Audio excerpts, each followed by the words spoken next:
মহিলা যা বলতেছে তা কথাবার্তায় মহিলারই দোষ মনে হচ্ছে, কেন দূর সম্পর্কের ওনার আত্মীয়, বুঝছেন, উনি তাই বলতেছে। তাহলে এতগুলো মানুষ মারা গেল, উনি কি কিছুই জানতে পারেনি পাশে থেকে? Lily premium gold soap 24 carat gold ও মাল্টিভিটামিন সমৃদ্ধ, যা ডার্ক স্পট দূর করে বাড়িয়ে তোলে স্কিনের দীপ্তিময় উজ্জ্বলতা। যখন এরকম ঘটনা ঘটে চিল্লাপাল্লা হয়নি, এলাকাবাসীর এই মহিলার ভালো করে জিজ্ঞাসা করলে যেন উনি বলে দেয় সত্যি কথাটা, কেন এই এলাকার ভিতরে এরকম ঘটনা তো আগে কখনো ঘটেনি। সবাই তো আতঙ্কে আছি আমরা। আমরা আসলাম যে একটা ঘরের ভিতর 3 জন লোক মারা গেছে গলায় দড়িটা বাচ্চা সহকার, এটা শুনে আমরা সব বিসি কেতন আসলাম যে তা যাই দেখি ঘটনাটা কি। এখন তারা তো হিন্দু, এখন এদের বিষয়ে আর আমরা কিছু জানি না ভাই। হ্যাঁ, সুস্থ তদন্ত অবশ্যই চাই, কারণ ওই যে মেয়েটার বাসায় বেড়াইতেছে, উনি যদি বাইরে দরজা খোলা থাকতো তাহলে ওনার একটা দোষ থাকতো। ভিতরে লক করা, উনি দরজা টাকাইছে খুলে নাই, লাস্ট ছিল উনি বাড়িওয়ালা ডাকতে, সেও আসে নাই। লাস্টে কি করবে, প্রশাসন ফোন দিয়ে উনি দরজা খোলাইছে।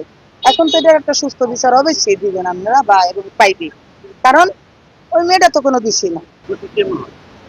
And ওই যে যারা আসছে তারাই দোষী, যারা মৃত্যু হয়েছে তারাই দোষী, কারণ তারা তো ভিতরে লক করে লইছে, লকটা তো আর বাইরে দিয়ে হয় নাই বা বাইরে খোলাও ছিল না, যেটা আইনজীবী লোক আইসে এটা খুলছে, এখানে তো ওই মহিলা কোনো দোষী না। তো আপনারা দেখছেন এটা খুবই মর্মান্তিক একটা ঘটনা, তবে কিছুটা টুরিস্ট আছে, তারপরে যে নিশ্চয়ই আত্মহত্যা বা হত্যা এরকম কোনোটাই এখন পর্যন্ত ক্লিয়ার বোঝা যাচ্ছে না। তবে আমরা তদন্ত চালিয়ে যাচ্ছি। এখানে যেখানে আছেন দুজন মিষ্টি বার, উনি 3.5 বছর যাবত এখানে থাকতেন।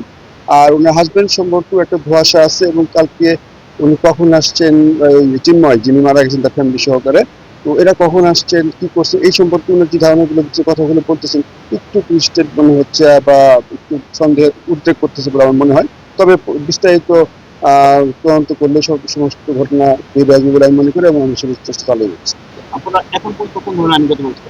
এখন যেটা জিজ্ঞাসাবাদ, ঘটনাস্থল পরিদর্শন, এদের যে আলামত যেগুলো আছে বা তার মোবাইল নাম্বার থেকে থাকলে সেই মোবাইল নাম্বার যাচাই করা, সিরিয়াল যাচাই করা, বা ওখান থেকে কোনো ইনস্ট্রুমেন্ট পাওয়া গেলে পারে বা টুলস পাওয়া গেলে সেগুলো নিয়ে আমরা একটু কোথায় দেখতে পারি যে আসলে ঘটনাটা কি বা কোন ধরনের সহায়ক কোনো টুল থাকে বা সেই টুলগুলোর মাধ্যমে একটা ঘটনার আদ্যপান্ত দেওয়া আমরা চেষ্টা করতেছি।